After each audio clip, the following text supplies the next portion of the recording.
Welcome to the Moon God Pod.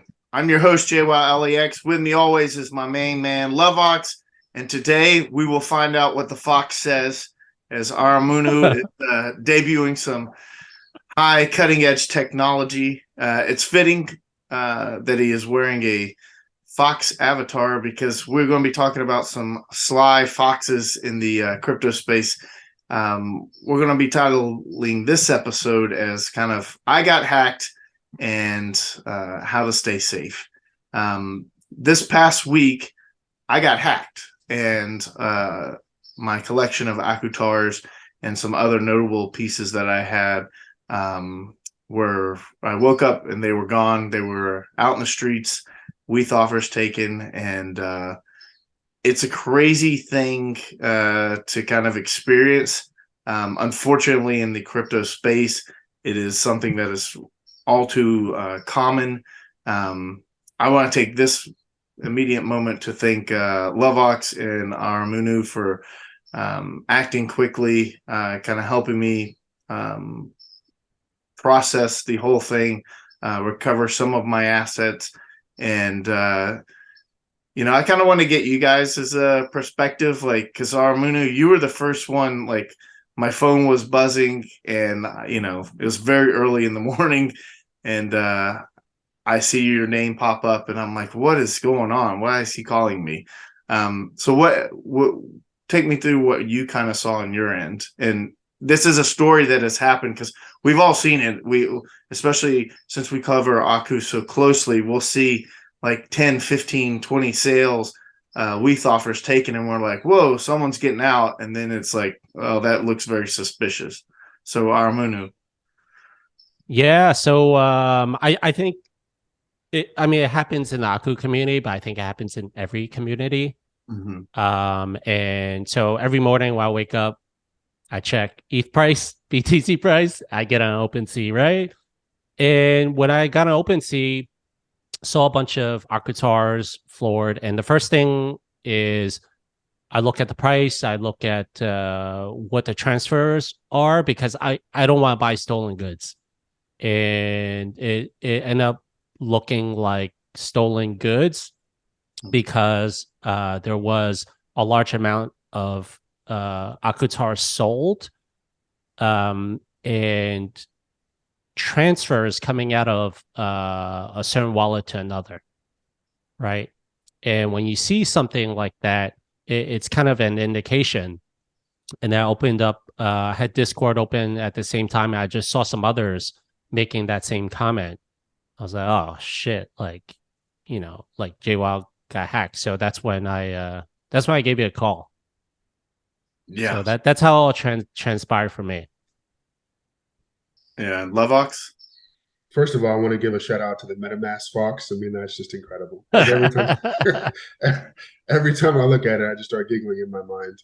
So I'm normally an early riser, but I woke up maybe 5:30 on the hack day, and I'm like, I saw my name highlighted, and I'm like, what happened this time? And I have fairly stringent security procedures over multiple wallets and laptops that's never seen the light of day, that kind of thing. So I didn't think it was me. So when I saw it was Jwow, I'm like, that sucks. And so then I saw that the Moon God Pod Mega was actually there. So I just instinctively kind of scooped it up because I know how these things kind of go. Yeah, that was big. Just from my perspective, just from an education thing, I think it's important to always kind of see where you're accountable and own it.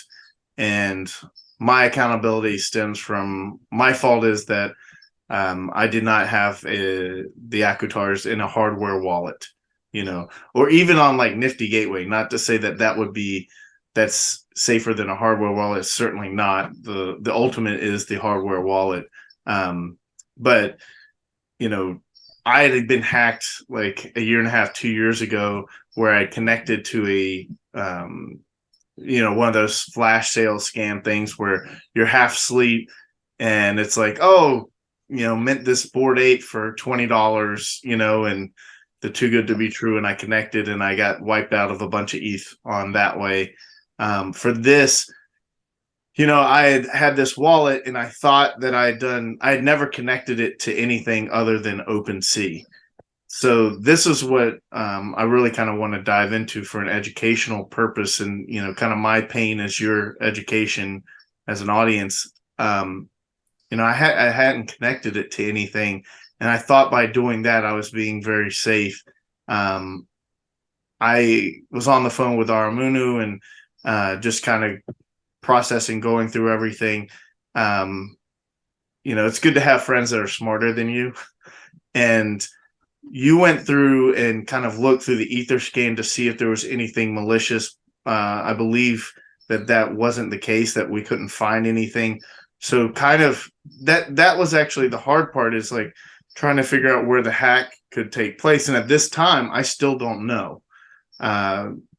So with that all said too, before we go to Aramunu to kind of break through on like how the hack actually occurred, like I said, I want everyone to know, like, I'm accountable. The community for Aku was amazing in reaching out and saying, like, can we help if you want anything? Like, a lot of people had gotten their WETH offers.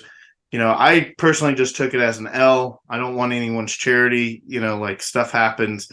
But with that said, what Lovox did with picking up the mega, and I want a big shout out to like Rusty, Hyakutu, and Raul and some other Moon God people that kind of rallied together to kind of pick up some of the akutars that I had on the floor.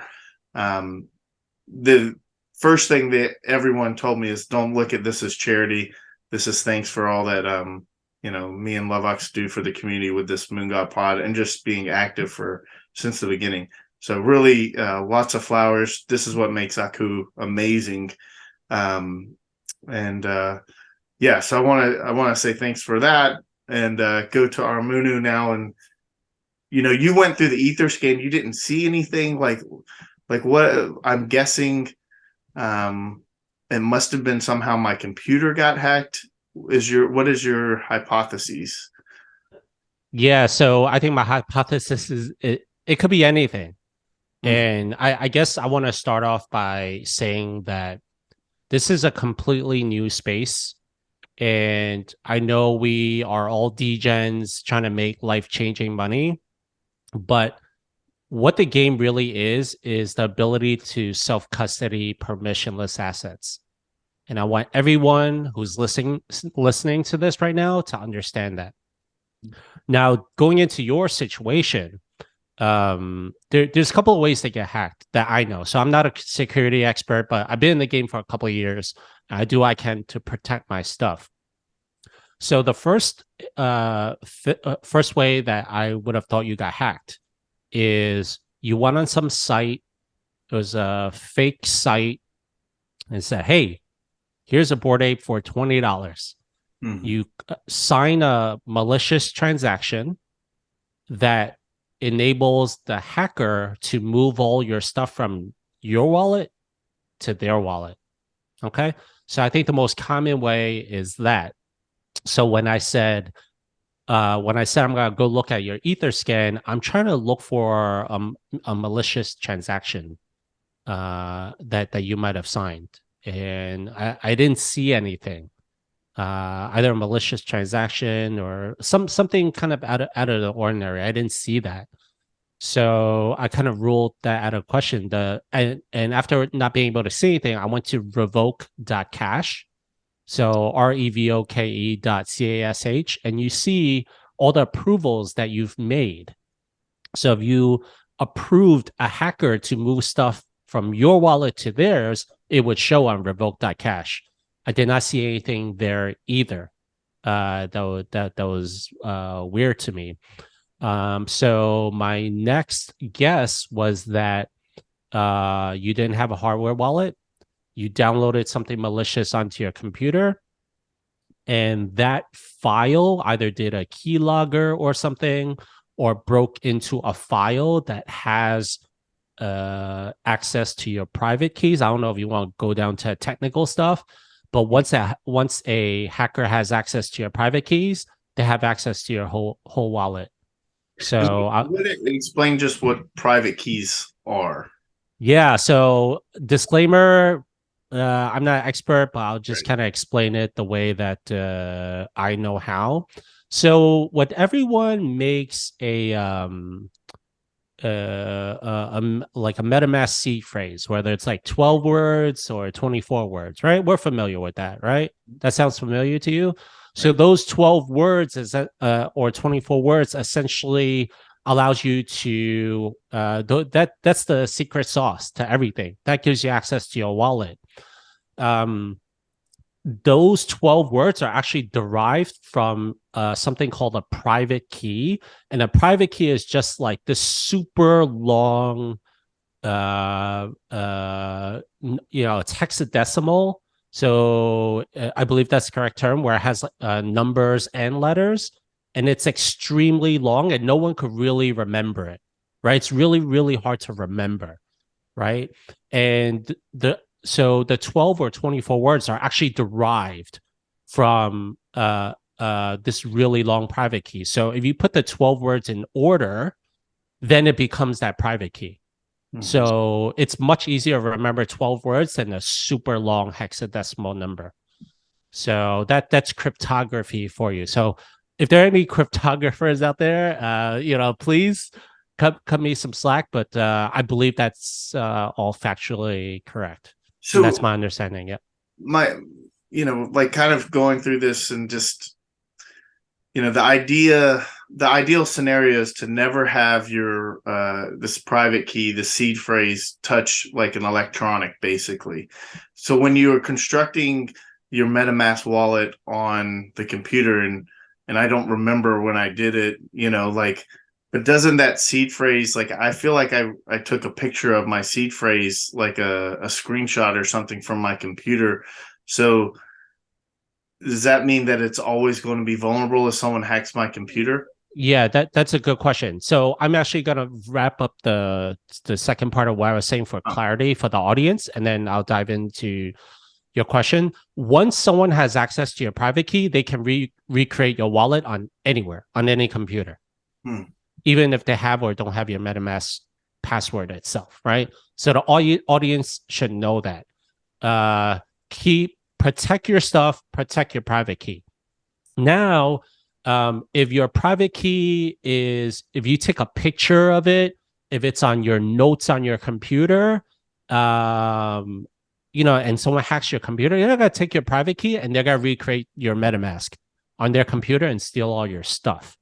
So that's why you should never put your private keys or your seed phrase on your computer. There have been reports where people have their stuff uploaded to iCloud. Like you take a picture of your private key or your seed phrase, that gets uploaded to iCloud, and then iCloud gets hacked, right? And then someone, the hacker has access to all your stuff, right? Has access to your seed phrase. So you need a method by which you can generate your seed phrase without it ever touching a computer. And there are methods to do that. How do you learn how to do this stuff? There are lots of ways, right? You can go and Google it, right? How to create a seed phrase without it being on your computer. And you're going to get lots of articles. You could go on Discords. So there's Ledger. I don't know if there's a Trezor Discord, but go in there, ask questions, right? Go on your own PFP's Discord and ask questions, right? And there are going to be lots of methods to create C phrases without it ever touching your computer. Now, and that's why, to your question, if you create a C phrase without it ever putting it on your computer, that's where the hardware wallet can kind of come in, because if you have it attached to a hardware wallet, it's a second factor. If your C phrase is created offline, it's on a hardware wallet. Even if even if there's a malicious download, they're not gonna have access to that. Hence, they cannot move your stuff. So I'll pause there. I don't know if that was too complicated or I didn't explain it well. Happy to pause and get some thoughts there.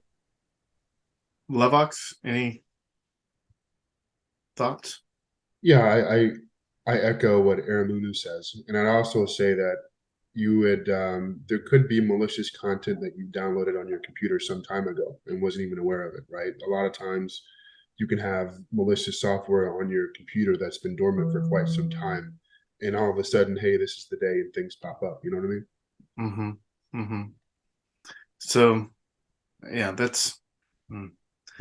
I don't know. I mean, obviously, you don't always know, like when you're surfing the internet and downloading things of whatnot. So I guess as far as like the most secure thing out there to do is to get the hardware wallet, the ledger. That's kind of like the advice. Maybe, and even go a step further to, just having like almost like a computer just dedicated to crypto, where like you don't even surf the internet or anything, and it's just for that. Am I kind of Yeah, I mean, I think there's certain levels to security, I would say. And I guess if you could afford multiple computers, that's probably the safest thing. I would say that if you have, and there's this concept of a multi-wallet system, right? If you have multiple wallets and including hardware wallets, then you're probably pretty safe, right? So if you have so it's a 3 wallet system. There's lots of articles on that, but there's a hot wallet where you could essentially like mint anything, right? You could degen on it, but you don't keep anything valuable on it, right? And then there's the warm wallet where you can like buy and sell with it, right? And you might keep some NFTs on there. And then there's the cold wallet where you put your most valuable stuff on there, and you just put stuff in there, right? And you never sign any transactions with that, and you never buy and sell anything on that wallet. So let me just ask for the hardware wallet. So like I create this wallet ledger, like let's say I have like my ETH on it. I can't mint anything or connect that to like like a site or anything. Am I wrong on that? On your cold wallet, you do not connect anything. You do not buy and sell anything. You don't connect nothing. If you want to stuff, you just put it in there, right? If you want to sell something, put it into the warm wallet. But here's my question: is it possible to connect it? Yeah, and that's how a lot of people got hacked. So that's Kevin Rose had millions of dollars. It might have been like $10 million worth of NFTs, and there was an airdrop, and by 6529, one of the biggest names in the space, he got tricked by a tweet. So 6529 put out a real tweet saying, "Here's my drop." Then a hacker with the 6529 picture put a phishing link.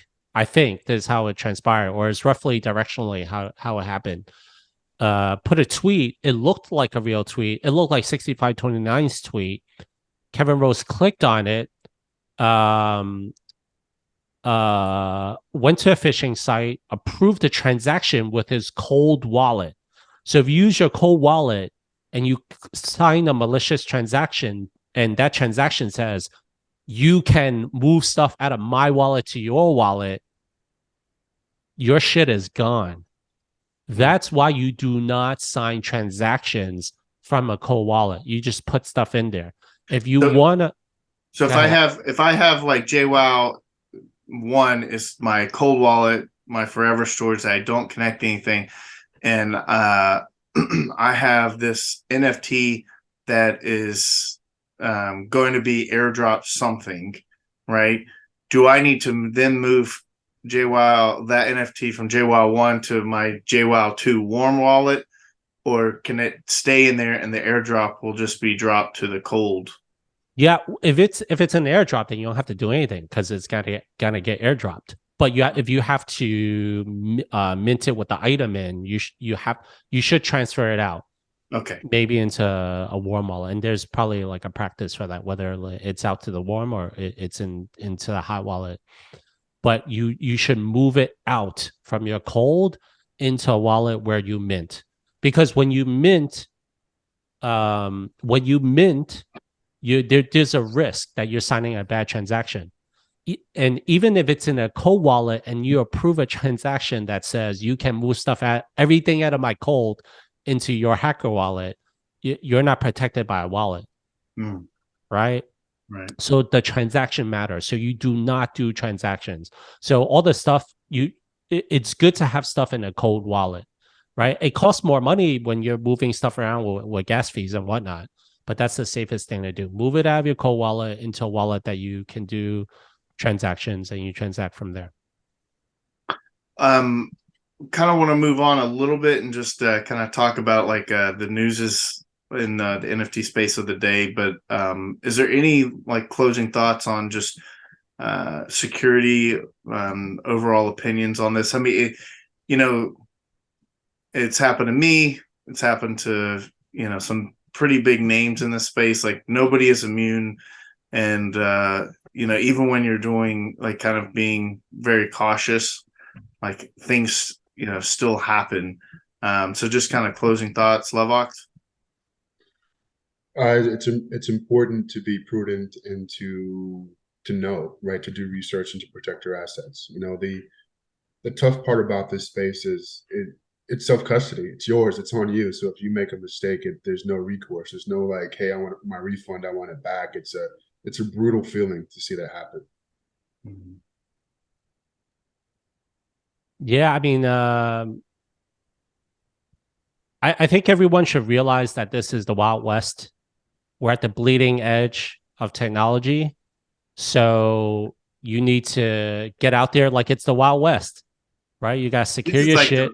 This is like the Will Smith Wild West, though, like with the alien shit. Like, exactly. You got to have safe from anything, right? Don't bring a knife to a gunfight, right? Right? You go out there, have your cowboy hat, have your gun, have your survival gear. Someone says, "Hey, friend, put your hand on your pistol." Right? You got to secure your shit. That's how you have to think about it. Now, there's animal pictures and colorful stuff, but this is really the Wild West, and you have to treat. You really have to protect yourself at all costs, and it's the before you venture out, you need to know all this stuff, right? And I would highly advise everyone to educate yourself. I took, even though I've been in this space 2 years, I think I'm relatively knowledgeable. I took boring security 101 and 102 class on security recently. It's fantastic. I think everyone should go and take that class. You get an NFT for taking those classes too. And you get to protect your stuff. So educate yourself and then venture out. So kind of pivoting from that, I do want to kind of just get a roundtable thought and bring some attention to the most trending topic from this weekend, not just in crypto space, but just the financial economical world of the Silicon Valley Bank. I guess you can call it just a straight up collapse. We will find out more at some point today what the real ramifications are.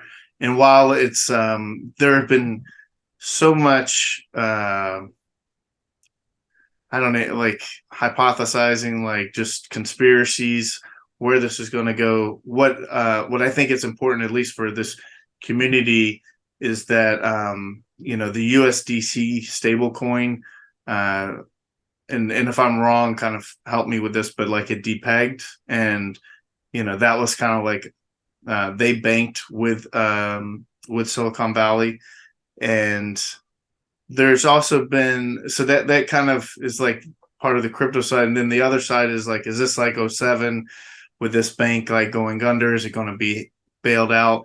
It doesn't seem like that's going to be the case. Is this does this news at all? Is this like more crypto? Is it more indicative of just like the economy, or is it kind of like just a real ripple, and it's just leading the news cycle for now, and it won't be like really remembered, because I don't think it's anywhere near what the effects of FTX were. And if you kind of look at where we kind of spiked with the FTX news and where we're at today, we've kind of recovered pretty well from where FTX was. Just kind of thoughts, guys. Go around the table. Lovox? I've done a lot of listening and reading, and to be quite frank, I don't know enough to make an articulate argument here, so I'm going to pass the microphone. Yeah, I don't really know what's going on either. But I think what I don't know what's going on, but I think I have tried to form an opinion just based on what I read, and I think it's really indicative of the world that we live in. Like, what's truth, what's not, who do you listen to? And I was just over the weekend, I have my people that I kind of rely on. Right. So I say, okay, there'll be shit posted on Twitter and there'll be smart people. So I follow Balaji Srinivasan. This guy predicted COVID like 4 months before COVID actually happened. Well, before people actually in the US realize what COVID is. So I relied on him, relied on analysis of people within Silicon Valley. My background is I was in tech. As a VP of engineering before. So my take on it is it's how our fractional reserve banking system works, right? Our dollars, if you put $1 in the bank, it's not actually $1 in the bank. The bank takes most of it and lends it out. They might lend out 90 cents, 99 cents, and they keep a small portion in the bank, right? And the problem is when everyone wants their money at the same time, they don't got it. Right? So, and I'm just like paraphrasing what I'm reading, but they were trying to get more reserves into their bank, and they publicized it. They made an announcement. Some people misinterpreted it. They wrote it poorly, and people was like, oh shit, like they don't have money. And then people started taking out money, people started saying they were taking out money, and it just caused a bank run, if you will. So if you look on Twitter, people lining up to the bank trying to pull out their money, that was the situation. So when people are saying like, hey, is it a crypto thing? No, it's not a crypto thing. It's a banking thing. Fix the banking system. It's not crypto to me. I find it interesting, and my biggest thing too is like, if it's just this bank, that's not as big a deal. I had heard that the Fed had mentioned prior, I believe it was on Thursday, that they were investigating several banks. If they're similar to SVB, then we find that out today, then that can be kind of a bigger problem. And then maybe we see like more, never mind crypto, but just the global economy, like something on the lines of 07, 08 and where we were at then. Maybe that's a good thing. I don't know. But it definitely, like, I kind of actually look at it a bit aside from USDC banking with them, but just the idea of kind of like keeping your assets in, crypto and being able to have, if you have your money in crypto, like you have access to all your money when you need it. And then of course there's always the question of like, you can't just go to the bank and withdraw money. You have to answer questions, if it's a certain amount. And, what about our freedom? Like if I want to take, $30,000 and, throw it on my bed and roll around in it, I should be able to do that. It's my money, but that's not here's where the laser eyes come in. Can I do laser eyes with this fox? It's like Bitcoin is freedom. Here comes ETH is freedom. Like I actually do believe that. So I'm Chinese. My grandma came over in the 50s after government, the governments took all her stuff, right? And self sovereignty is really important to her. It's really important. Like if anyone's immigrated here, they know it. They have to shovel anything that's valuable, get over to the US and have freedom. So when I think about Bitcoin, I think about Ethereum, that's permissionless money. That's actually freedom, because your money in the bank is not money. I don't want to make this podcast one of those like Bitcoin podcasts, but hey, you go to the bank, can you get your money? No. Like, why you want to take out more than $10,000? What's your occupation? What's your salary? Why'd you change your job? Right? All these, they interrogate you. Banks open only 9 to 5 and not open on the weekends.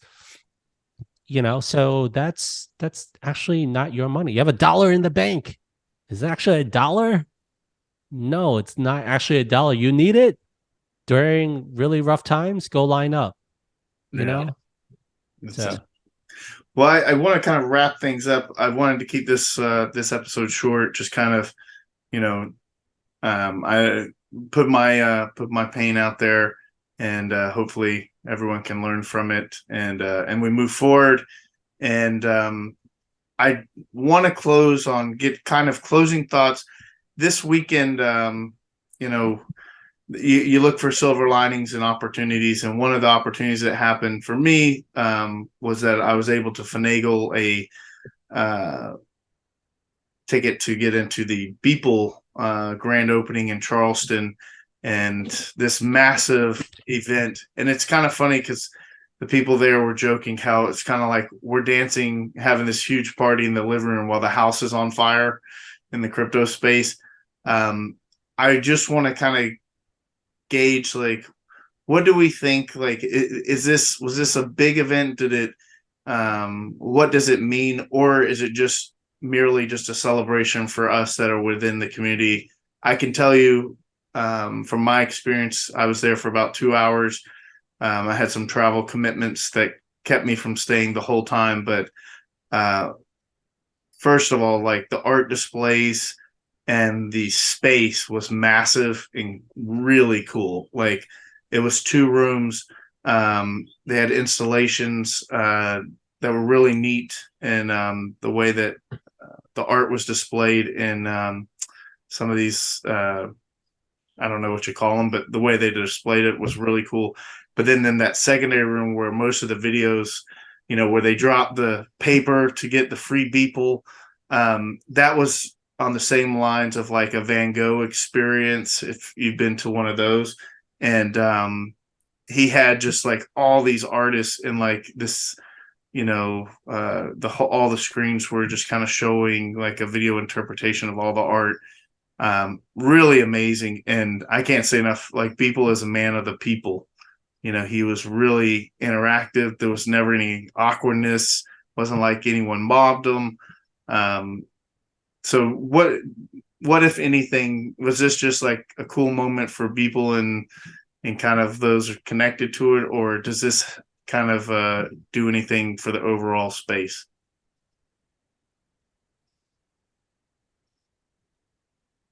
I think Beeple's the GOAT. He just proved it. Like, not just he's already proven that he can create mimetic art that people can rally around. He can create art that people will pay lots of money for. And I wasn't there, but I regret it because I'm a bull run holder. But I saw the way that he was able to highlight different artists. I saw how he was able to create mimetic moments, art just within the gallery. I saw fake Elon Musk, fake Jeff Bezos, fake character, like people walking around in these lifelike creations. And it just really blew my mind. Like, art is life, life is art, whatever the term is. So I think I mean, if there was ever any doubt before, I think he's a GOAT, and he really has pushed art even further than he did before. That's my take on it. I'm a Beeple holder as well, and I couldn't attend this weekend, but I think it's amazing. It gives us a chance to see some of these NFTs and the glory that they should be viewed in. So I think it adds some legitimacy to what we see. So I do think it was a big deal. And also, like, I know you mentioned the house is on fire in terms of the NFT space. I just think we need a kind of a rerouting in what's real and what's not, right? I think those prices got so huge so fast that we kind of lost touch as to what's real, right? So like, when a project is successful, that means generational wealth. I think we're kind of off balance here. You know what I mean? So I personally, I know this is not what you asked, but I think everybody taking a deep breath and kind of, I don't think it's that bad. I think we're okay. I think builders are building, and I think we'll be fine at the end. But that's just my 2 cents here. No, I mean, we talk about all the time, but we don't. There's a small percentage of people that can even take a deep breath, because everyone else goes, "Wind Lambo." I took a breath, like pause for a second, and pausing to them is like 5 seconds. Like, okay, now when am I going to be rich? Like I think that there's a lot of ridiculous expectation on so many fronts. And so I've really tried to lower my bar every moment and hopefully be happily expectations exceeded. But it is great to see like the Beeple community, but there's still a ton of amazing artists out there that are still creating. The one thing I will say is, some of these, especially like what I would consider like the real artists, like did people really set out to get to be anything more than just creating his art? Like maybe creating a community, but we kind of got to this place where I own art and there must be utility. There's no utility from owning a Pollock or a Warhol or a Picasso. Like there was no utility. So that's kind of where, like, I think it's sometimes we kind of forget, like we might have gotten all into this because there was a money opportunity, but like the artist didn't necessarily, sign up for that. With that said, I think whatever Beeple is kind of building and doing, it's a smart dude down there. He kind of gets it. So, well, and when he came out, the physical is what drew me to the Bull Run release that Aramunu is speaking of. And actually receiving it and looking at it, nobody has replicated anything like that since. I think it's incredible. Have you seen it before? The physical that comes with some of Beeple's artworks. You sent me a picture of the box. His hair is literally in the box. I mean, it's super interesting. Yeah, he's an interesting fella. And the everyday is 5,000 straight days he made art. Like, yeah. I tried to do some math. That's like 7 years. So I was listening, and that alone shows the commitment, like, and why people would, the guy showed up every day for 5,000 straight days. Like, if you were going to invest in somebody that had a vision, that kind of obsessiveness is exactly what you would want. Well, it also speaks to time, right? The man took 7 years of honing his craft to get where he is. And, an NFT project hasn't performed in 3 months. And I just think people need time. Mm-hmm. Mm-hmm. Closing thoughts, Aramunu.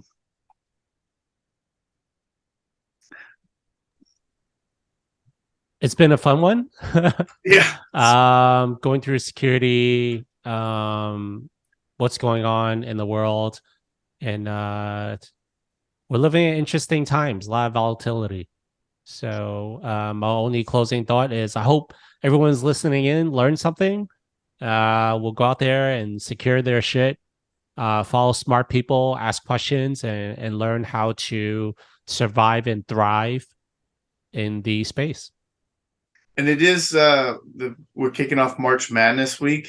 I don't know if you are a college basketball fan or even care, but this will be just a little quick fun our potpourri spot of the day. Who do you pick? Two teams that you would put $1,000 on to win the NCAA tournament this weekend.